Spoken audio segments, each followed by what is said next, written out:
There is a garden, there is a city, and there's a kingdom of God.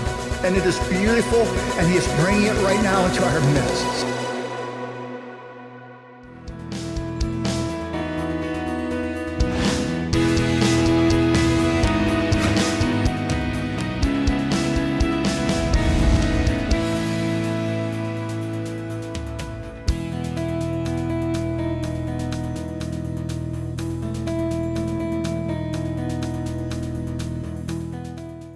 What if God came to you and He said, you get one do-over?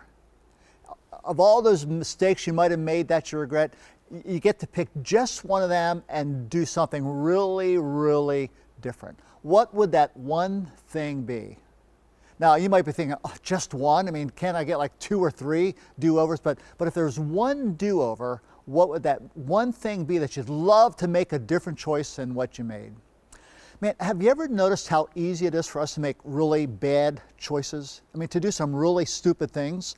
There's 2 brothers, Chip and Dan Heath, and they wrote a book called Decisive, and it's not Christian at all, but it's really a nice psychology and science of how we make decisions and why we make so many bad decisions. And real early on in their book, they just say humanity has a really impressive track record of making bad decisions. I mean, have you ever had that experience that you do something and then a day or 2 later you say, what in the world was I thinking? Why did I say that? Why did I do that? I mean, that happens to me fairly often. And parents, how many times have you just longed for your kids to just, hey, like listen to you, learn from your experience, take your advice so they can avoid making some of the really bad mistakes that you made? And wouldn't you love it if just one time in your life your kids say, hey man, Mom, Dad, you are so right. Thank you so much. I am not going to do that thing. But of course, most of us wind up just seeing our kids going and making the same mistakes we did and having the same consequences we had experienced. Well, today is all about choices. Choices lead to commitments, and commitments lead to consequences. And we're going to talk about the way of Jesus, which is you and I making really good choices, making the right commitments, and then enjoying, let me just call them blessed consequences. Today is going to be super challenging. So let me tell you my heart. I hope every one of you know this. More than anything else, I want you to flourish. I mean, I just want you to have a flourishing, blessed life. Now, that's exactly what Jesus wants you to have. He said, I came that you might have life and have it abundantly. I came that you might have real and better, more and eternal life than you ever dreamed.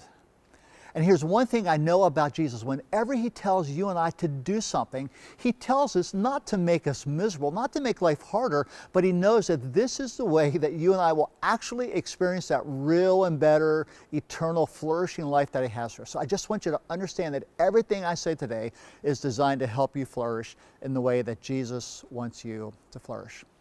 Now, Jesus always walks the talk before He talks the walk. And so what I'm going to do is just take a moment to talk about how Jesus models the way of choices, commitments, and consequences. And then I'm going to show you what Jesus teaches us about choices, commitments, and consequences. So where Jesus models the way is in the temptation. And if you've been doing the devotional studies, you've already read through Luke chapter 4, verses 1 through 13, where Luke gives his rendition of the temptation of Jesus. And while there's all kinds of things I could say, particulars that make that temptation really, really significant, let me just tell you, here's the core essence of what's going on in those 13 verses, that 40-day experience that Jesus is having out there. The temptation is very simply this. The devil wants to abort the mission of God before it ever gets started. Do you know it was back in July when Charlie Daniels, the founder of the Charlie Daniels Band, died. And by the way, Charlie Daniels, maybe you don't know this, but along the way he became a really committed follower of Jesus, started doing all kinds of really cool things for Jesus. But his signature song is "The Devil Went Down to Georgia." He was looking for a soul to steal. He was in a bind because he's way behind, and he was willing to make a deal. Right, 2,000 years ago, the devil went down to Galilee, and he was looking to steal the single most important soul that ever walked on planet Earth. And here's how he was going to do that. Very simply, Jesus was going to be faced with an incredible choice. The choice would be this: does Jesus surrender to the will of the Father in heaven and embrace sacrificial love as the mission of God for his life? Or will Jesus take the devil's deal and go the way of power, domination, control, splendor, glory, status, prestige, the way the world defines it? That was the deal. And the devil did everything he could to get Jesus to accept his part of the bargain. And can you even begin to imagine the consequences of what would have happened if Jesus had not surrendered to the will of the Father and embraced the way of sacrificial love? It is inconceivable of what life on earth would be like. Okay, so Jesus models the way of making a choice that led to commitments and then had amazing consequences for all of humanity. But we're going to spend our rest of the time looking at how Jesus teaches us about that very way. And we're going to wind up going to a section in this case in the Gospel of Mark, and it's in chapter 8. My heading is actually called The Way of the Cross. So what I want to do is I want to read this first of all in the New International Version, and then I'm going to read the exact same verses again in the Message. So here's the NIV. Then he called the crowd to him along with his disciples and said, "Whoever wants to be my disciple must deny themselves, take up their cross, and follow me. 4, whoever wants to save their life will lose it, but whoever loses their life for me and for the gospel, they will save it. What good is it for someone to gain the whole world and yet forfeit their soul? Or what can anyone give in exchange for their soul?" Okay, now we're going to come back to almost every word in that passage, but let me just give you another flavor to maybe help us get ready. So this is the message from Eugene Peterson. Calling the crowd to join his disciples, he said, "Anyone who intends to come with me has to let me lead. You're not in the driver's seat, I am." Love how Peterson captured that. You're not in the driver's seat, Jesus says, I am. Don't run from suffering, embrace it. Follow me and I'll show you how. Self-help is no help at all. Self-sacrifice is the way. It's my way to saving yourself, your true self. What good would it do to get everything you want and lose you, the real you? What could you ever trade for your soul? Man, powerful words. So what Jesus is doing here, he's saying there's a choice you need to make, and then he's going to say, and that choice will wind up evolving into a couple of different commitments, and then there are striking, staggering consequences that come about depending upon your choice. Do you know that they've identified like the most important choices we make in life? I mean, there are 5 of them. Probably more, but here's 5 that are on most of the list. Number 1 is kind of like your ultimate allegiance. What will be most true and what will be most real that you will kind of yoke your life to. That's the choices about ultimate allegiance. Then another really important choice is who are going to be the most important people in your life that you will spend time with, and as you do, they're going to shape you immensely. And how you choose to live with those people. Number 3, what are going to be the core values? Now, I actually have hundreds of beliefs, so do you. But of those 100 beliefs and things that we think about, there's a much smaller core that they just become sort of like the operating instructions for how we go through life and how we interpret life. So what will you choose to be your core values? And then, of course, there is what will you accept as your calling, your job, your career, your vocation, your mission, your purpose. And then here's a really interesting one, man. It's always high up on all these lists, but kind of like, where will you do all this? What's going to be the geography and space and location that you choose? Because that's where everything else will get fleshed out at. I mean, those are those most significant choices that we're always making. And by the way, if you had identified a regret that you have, I bet it's about one of those 5 things. Because that's where we have most of our most profound regrets. We made some bad choices about one or maybe several of those particular dynamics. Okay, so Jesus is talking about choice. What do you want? Jesus is always asking you, what do you want? What matters? What are you pursuing? What are you seeking? What do you desire? What are you going after?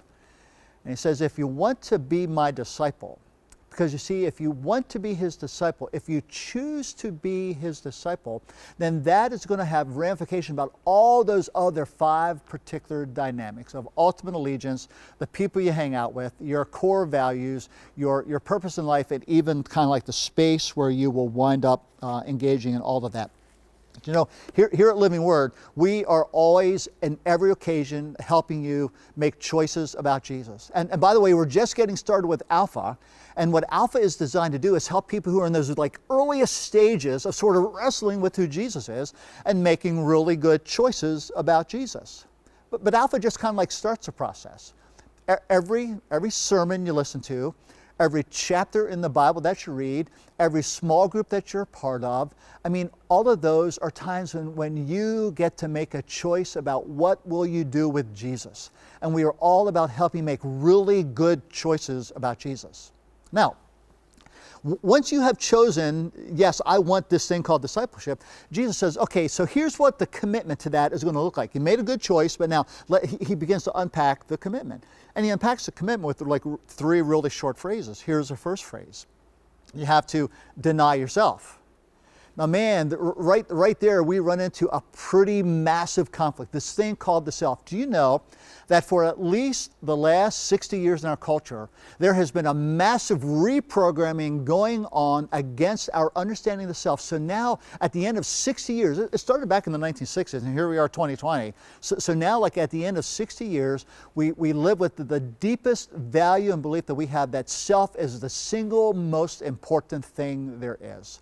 What self wants, self should get. We are autonomous, we are independent, we are self-dominated, self-serving, self-seeking, self-driven. It is always about self. I mean, that is just now like bedrock, fundamental belief, value that just about everybody in the United States holds to. Self is supreme, and self should do whatever it wants to get what it wants. There are no restrictions, there are no limits, there are no rules, and nobody can tell you what your self should do. Now, by the way, the only problem with that is we wind up living with all these other selves who are having the exact same mindset, and no wonder marriages are falling apart, and families are falling apart, and parenting is falling apart, and friendships are falling apart, and churches and a nation.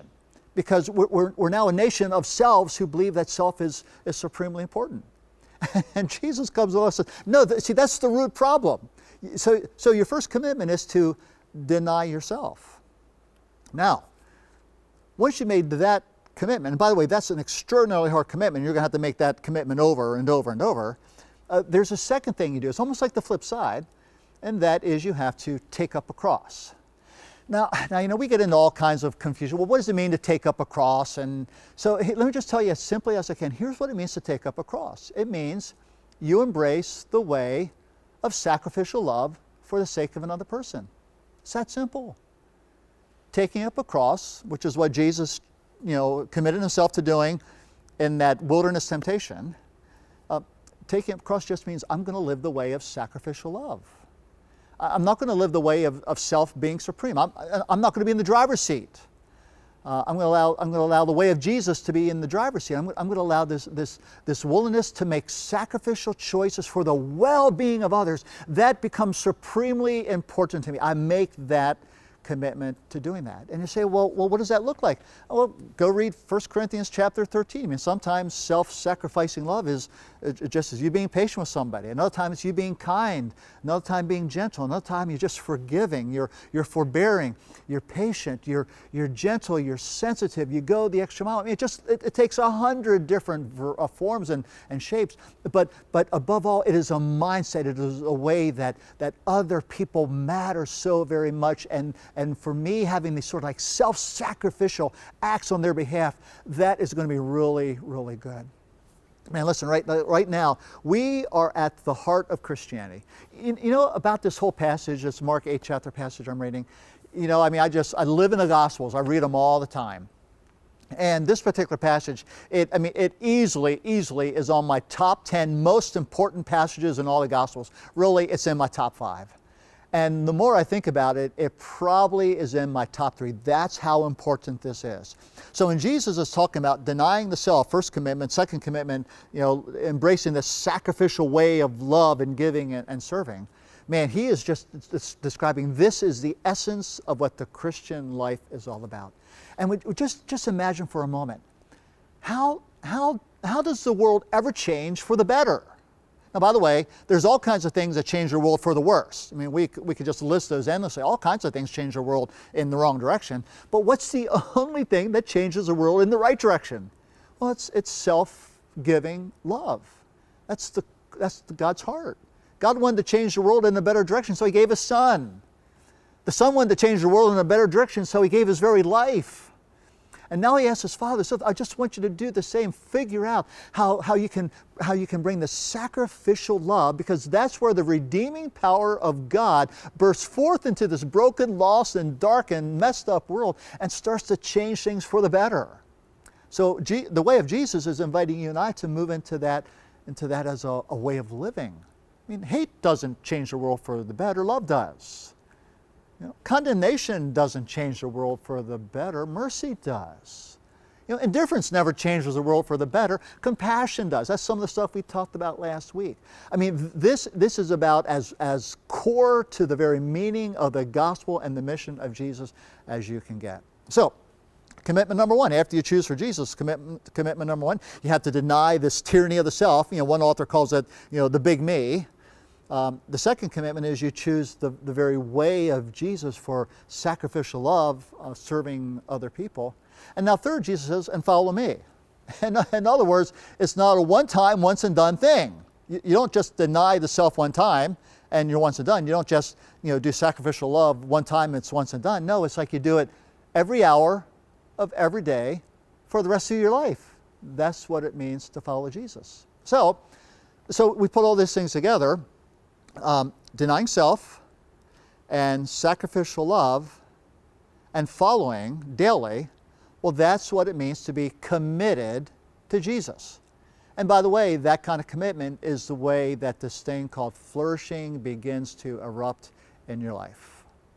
Okay, so good choices and right commitments, but now I actually want to spend the rest of our time, the majority of our time, talking about these blessed or not consequences that we wind up experiencing. And so what I want to do is I actually want to I want to talk about these ultimate consequences, but I want to go back and read two of these verses again. So we already read them, but here they are again.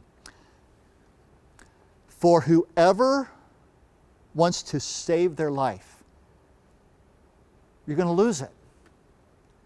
But if you're willing to kind of lose your life for Jesus and for the gospel, that's when you discover you've been saved. What good is it for somebody to gain the whole world and just let go of your soul? I mean, what can you possibly give in exchange for this thing called your soul, your spirit, your eternity? Man, now I've got a couple quotes that I think are really going to help you understand those verses that I just read. A couple of them are from C.S. Lewis. I mean, C.S. Lewis just thought so deeply about these particular kinds of things. And suddenly when I hear Lewis talking, I say, oh, so that's what that means. I just got a lot more clarity. So listen to this. We'll have them here on the screen for you. Every time you make a choice, you are turning the center part of you into something that is a little different than what it was before. Now, taking your life as a whole, doing this over the long haul, you are slowly turning that central thing. And again, that central thing is your soul, your spirit, your essence, the real you. You're slowly turning that central thing into either a heavenly creature, the blessed consequence, or a hellish one. Here's another thing Lewis says. This one you probably heard before. I think we've said it at times before. There are two kinds of people. Those who say to God, thy will be done, or those to whom God must say, well then, all right, have it your way. Have it your way, the way of the self, the way of the self being tyrannical in your life, the way of the self dominating, controlling, and just defining everything about what you believe. Have it your way. If you don't want my will, then have it your way. But see, having it your way is the way you lose your very self. Having it your way is the way that you just bring a whole lot of hurt into your life, and by the way, into a lot of other people as well. It's when you have your way, you don't flourish. Which is why, I mean, like that single most important prayer collage that we have, part of it comes from the Lord's Prayer when Jesus says, "Our Father in heaven, holy be your name, your kingdom come, but your will be done." That's it. That's the core. Your will be done. I am surrendered to your will being done in my life as being done in heaven. It's actually the prayer that Jesus prayed in the Garden of Gethsemane. Father, not my will, but your will be done. And I know you know this, but the Garden of Gethsemane was right before the cross. I mean, the cross was looming large and horrific before Jesus. I mean, his whole ministry for the last 3 years, he's been talking to his disciples about there's a cross coming. And now it's imminent, and now all this kind of theory is going to be immediate reality, and Jesus is having to wrestle to the core of his being, Father, but not my will, your will be done. Man, I tell you, that's what you and I have to do. I mean, every day, in these countless little decisions and choices and commitments, every day we have to just say, Father in heaven, Jesus, your will be done in my life. But listen, I get it that it's hard. I mean, this is not easy stuff. It was hard for Jesus. He sweated blood over it.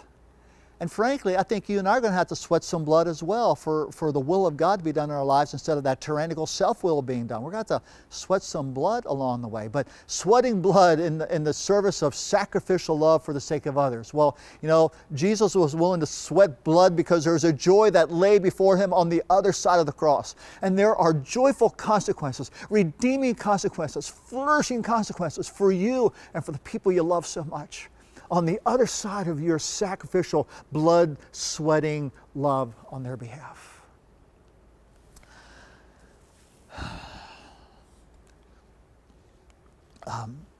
In a much more practical way, Stephen Covey says it this way: you sow a thought and you reap an action. You sow an action and you reap a habit. You sow a habit and you reap a character. And you sow a character and you establish a legacy and eventually reap a destiny. Man, those little daily thoughts and actions wind up accumulating to something really powerful. As C.S. Lewis says, taking the whole course of your life, those things together turn you into something that is so heavenly or something that is so not very heavenly at all. I mean, these are ultimate consequences. These choices and commitments that we make. And please make good choices and commitments about Jesus. Now, one of the things we kind of keep on forgetting is that there are these sort of like unintended consequences to our choices. We don't always think about some of the stuff that might come about from our choices. By the way, isn't that one of the things that's been going on with the whole COVID-19 thing? I mean, imagine if we have known back on March 1st all the unintended things that would happen when we were making certain choices for this radical quarantining, isolating, which, by the way, I think was a good choice, but there were unintended things that happened. One of the unintended things that happened was just this massive, mental health decline, so precipitous. I mean, that was an unintended consequence. We didn't think ahead of time that would happen. And nor did we think ahead of time some of the economic collapse that would be going on. We didn't think about that ahead of time. I mean, see, that's one of the realities about making bad choices. There are always unintended consequences that will not be for your benefit. Oh, and by the way, there are unintended consequences that will be for your flourishing, and you won't even know what some of those things are until they come about. But unintended consequences. The proverb that says, man, there's a way that seems really, really good, but in the end, it winds up leading to death. Do you remember when Jesus talks about the two roads? By the way, that's in the Sermon on the Mount, Matthew chapter 5, 6, and 7. He says, there's two gates, there's two roads, and there's two destinations. And one of those roads is like this massive highway, and it is just crammed with people walking that particular way. And then there's this sort of off the beaten track trail that looks really challenging, really difficult, and you don't see a whole lot of people on that. That's what Jesus is getting at right here and right now with all this talk about choices and commitments and consequences. No matter how appealing that broad highway looks, it's going to take you to some place that's not so good. That'll be the long-term unintended consequences. Jesus just calls it destruction. The proverb calls it death. But maybe the unintended consequence that you discover by great joy is that this really hard, off the beaten track trail of sacrificial love, man, does it ever bring joy and flourishing into your life, no matter how hard that particular trail is.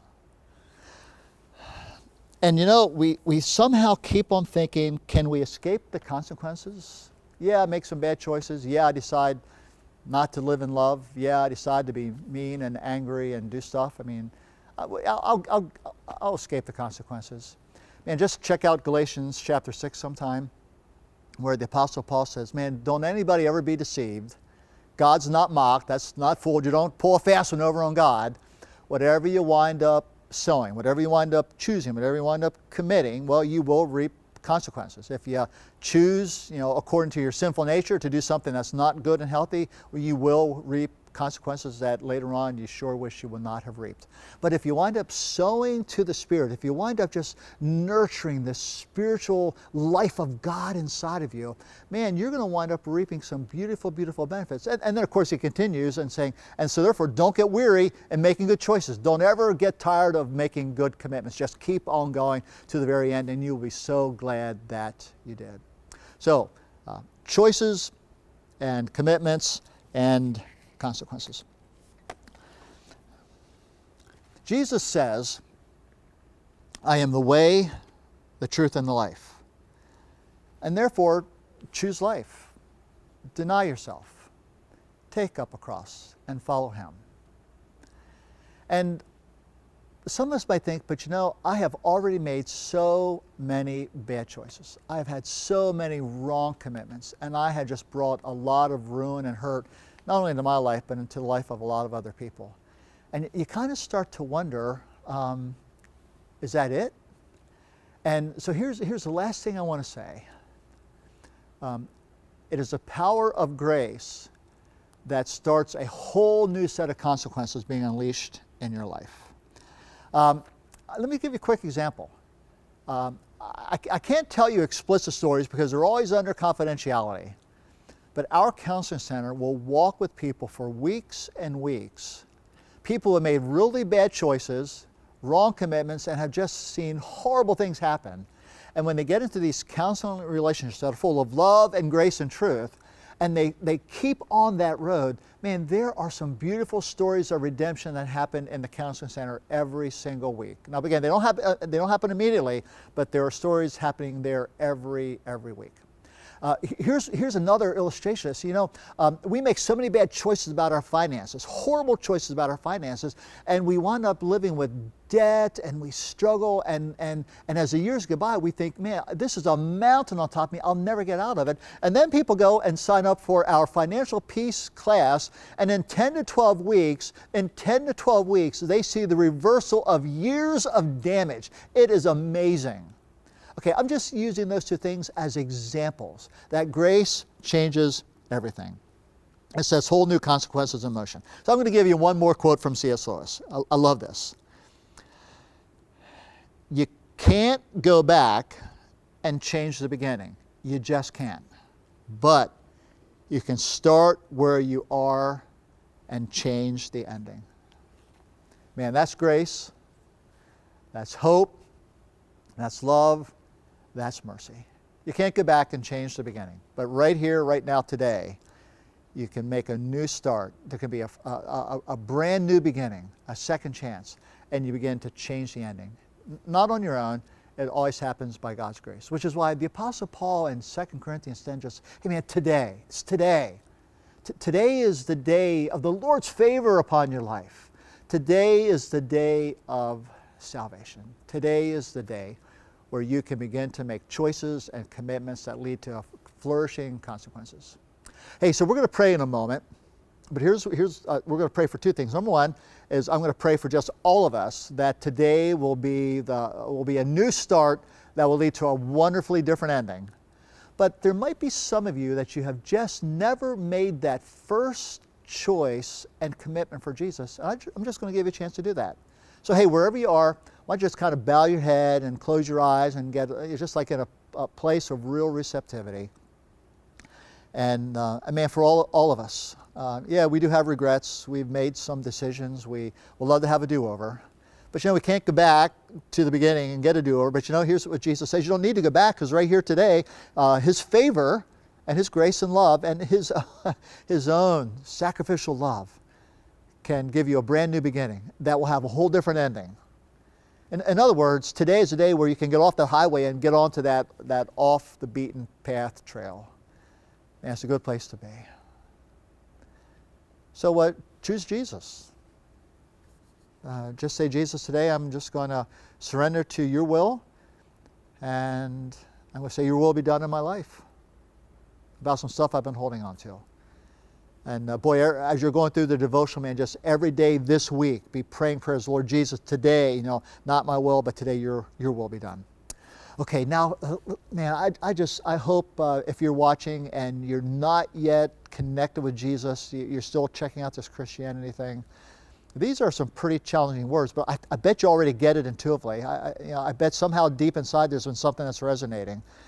And so today is a day where Jesus would love for you to make your first choice for Him. Your first choice. And it's real simple. He came to the crowds. There were crowds of people there. He said, man, if any of you would like to be my disciple, very simple, just choose me. And so I want you right now, in whatever way you say, Jesus, I'm choosing you. And I'm choosing to deny this self that's made life really miserable. I'm going to allow your help, Jesus, because I'm used to gratifying myself. But today I'm just going to start to make that first choice to say no to some of that. And I'm also going to say yes to this thing called love. I don't quite get it, but I want to get it, and I want to be that kind of person. So I'm going to say yes to whatever this cross thing is all about. And I'm going to say yes to following you. If you've done that, by the way, online, we have a team of people that are actually online. They're our hosts. And why don't you just kind of get into a little chat with them and saying, hey, I'm really interested in Jesus, and they'll be glad to talk with you some more. Hey, we have one final worship song that I think is going to take this whole message and seal it even more deeply in your heart. So take this song and turn this into like extended prayer. Amen.